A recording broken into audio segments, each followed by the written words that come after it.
Tertulis dari surat yang ditulis anak perempuan berinisial AK, siswi MTS Negeri 3 Sukabumi kelas 8 yang ditemukan meninggal di rumahnya. Dalam tulisan tangannya, AK mengaku dibuat sakit oleh perkataan rekan-rekan di kelasnya. AK mengaku lelah.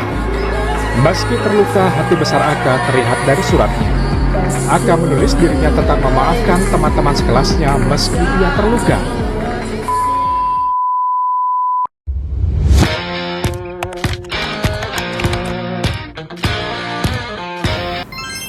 Assalamualaikum warahmatullahi wabarakatuh. Halo semuanya.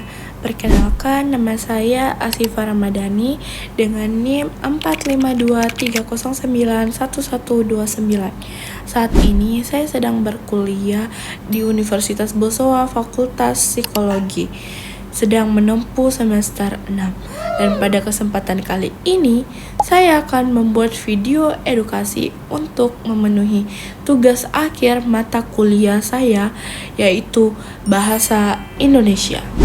Nah, pernahkah teman-teman mendengar bahwa seseorang dipanggil dengan julukan yang merendahkan, seperti diejek karena penampilan, diejek karena fisiknya, ataupun menerima komentar yang menyakitkan di media sosial?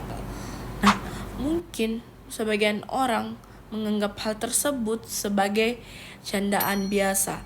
Namun bagi orang yang menerima perilaku itu, kata-kata itu bisa menjadi luka yang membekas dalam waktu yang cukup lama.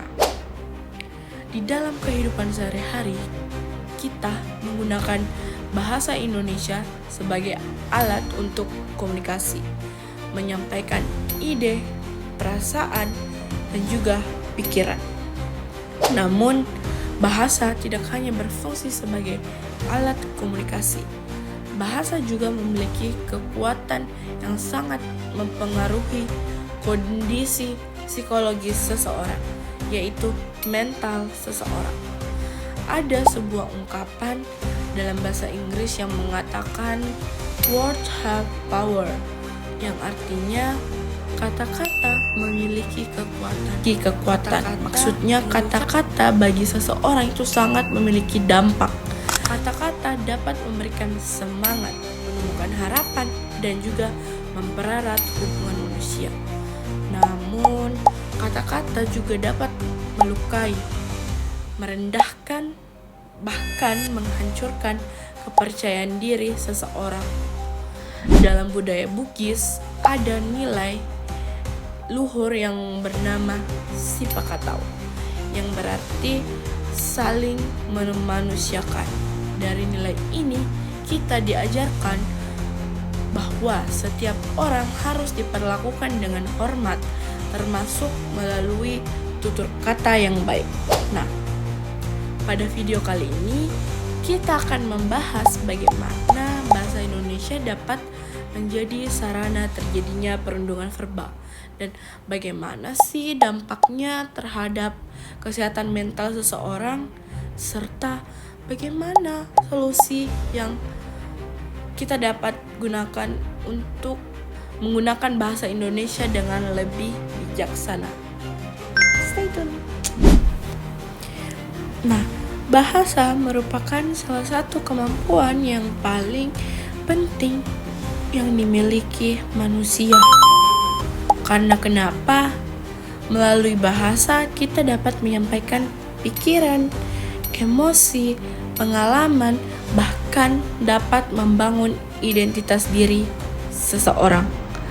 Nah, Indonesia memiliki lebih dari 700 bahasa daerah. Namun keberagaman tersebut dipersatukan oleh adanya bahasa Indonesia sebagai bahasa nasional. Bahasa Indonesia bukan hanya alat untuk berkomunikasi, tetapi juga alat untuk membangun hubungan sosial yang lebih harmonis. Di dalam psikologi dijelaskan bahwa bahasa memiliki hubungan yang sangat erat dengan pikiran, emosi manusia. Karena kenapa? Cara seseorang berbicara dapat mempengaruhi bagaimana orang lain memandang dirinya sendiri, sekaligus mempengaruhi bagaimana kita memandang diri kita sendiri. Misalnya, ketika ada seorang individu mendengar kalimat, "Kamu hebat, saya bangga kepada kamu." Dari kalimat tersebut, individu ini akan cenderung memiliki rasa percaya diri yang lebih baik. Namun, sebaliknya, jika setiap hari ia mendengar kalimat seperti "Kamu bodoh, kamu tidak berguna, tidak ada yang suka sama kamu." Dari kalimat itu, individu ini lama-kelamaan akan mempercayai bahwa dirinya itu memang seperti itu. Nah, di dalam kondisi psikologis, ini berkaitan dengan yang namanya self-esteem, yang dimana self-esteem merupakan penilaian seseorang terhadap dirinya sendiri. Di dalam Bugis juga terdapat ada nilai luhur yang namanya sipakalebi, yang berarti saling menghargai dan saling memuliakan. Nah, apa sih itu perundungan verbal? Oke, mari kita bahas lebih lanjut. Salah satu bentuk penyalahgunaan bahasa adalah verbal bullying atau perundungan verbal. Jadi perundungan verbal ini merupakan tindakan menyakiti orang lain melalui kata-kata yang dilakukan secara berulang, seperti memberikan julukan yang merendahkan, body shaming, menghina kemampuan seseorang, menyindir secara berlebihan, dan memberikan komentar di media sosial. Contohnya, "Kamu bodoh, kamu jelek, kamu tidak akan pernah berhasil, logatmu kampungan." Dalam bahasa Bugis sendiri terdapat ungkapan yang dapat menyakiti apabila digunakan untuk menghina seseorang. Misalnya, "Dek gala gunana," yang berarti tidak ada gunanya. Kalimat-kalimat yang saya sebutkan tadi mungkin terlihat sederhana, tetapi jika diucapkan secara terus-menerus dapat memberikan dampak psikologis yang serius bagi seorang individu. Nah, kasus fenomena perundungan verbal di Indonesia bukan hanya terjadi di sekitar kita, tetapi ini menjadi masalah nasional. Menurut data Komisi Perlindungan Anak Indonesia atau KPI, sepanjang awal hingga pertengahan 2026 menunjukkan kekerasan fisik dan psikis atau verbal yang mendominasi klaster perlindungan khusus anak. Laporan pengawasan mencatat perundungan, bullying verbal, dan psikis menempati proporsi sekitar 9,3% dari total kasus kekerasan anak. Itu artinya hampir setiap hari masih ada banyak anak-anak di Indonesia yang menjadi korban ejekan, hinaan, maupun perlakuan yang merendahkan harga dirinya. Nah, bagaimana sih dampak dari perundungan verbal itu terhadap psikologis seseorang? Mengapa kata-kata verbal itu begitu berbahaya? Karena kenapa? Otak manusia mempelajari memproses kata-kata sebagai pengalaman emosionalnya.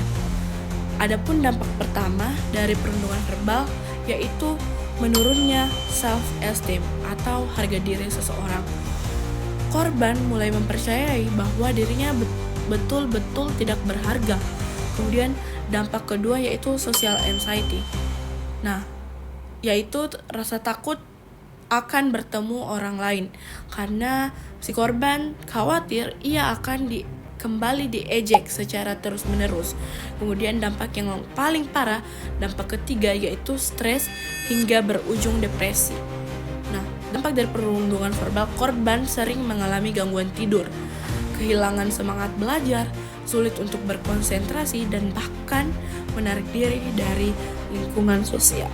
Di dalam budaya Bugis sendiri terdapat pesan ajak mupakasiri tawe.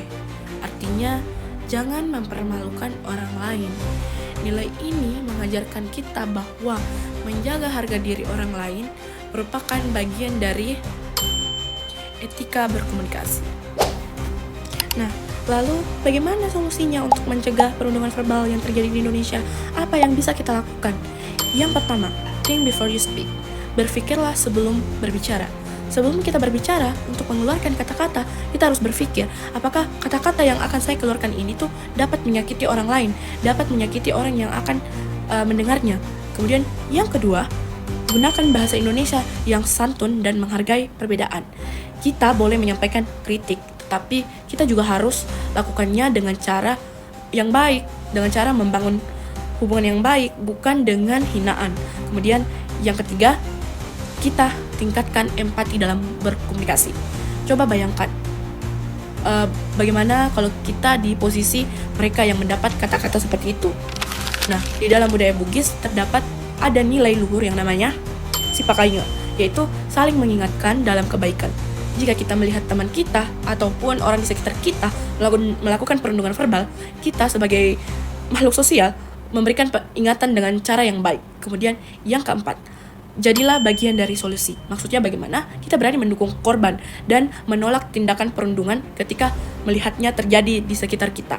Be kind, because kindness is free. Bersikap baik tidak membutuhkan biaya, tetapi dapat memberikan dampak yang luar biasa bagi kehidupan orang lain. Nah, teman-teman, bahasa adalah sebuah anugerah. Melalui bahasa, kita dapat menguatkan, menghibur, dan membangun harapan kita bersama. Namun, bahasa juga dapat menjadi senjata yang paling bisa melukai seseorang jika digunakan tanpa empati. Oleh sebab itu, mari kita menerapkan nilai sipaka tahu, sipaka lebih, dan sipaka ingat dalam kehidupan kita sehari-hari. Saya ingin menutup video ini dengan sebuah kutipan, "Words can heal and words can harm. Choose your words wisely." Yang artinya, kata-kata dapat menyembuhkan dan kata-kata juga dapat menyakiti. Karena itu, pilihlah kata-katamu dengan bijaksana. Karena sesungguhnya satu kata dapat mengubah hari seseorang dan satu kalimat dapat mengubah hidup seseorang. Oleh karenanya, mari kita gunakan bahasa Indonesia untuk membangun, bukan untuk menjatuhkan. Terima kasih. Sekian dari saya. Wassalamualaikum warahmatullahi wabarakatuh.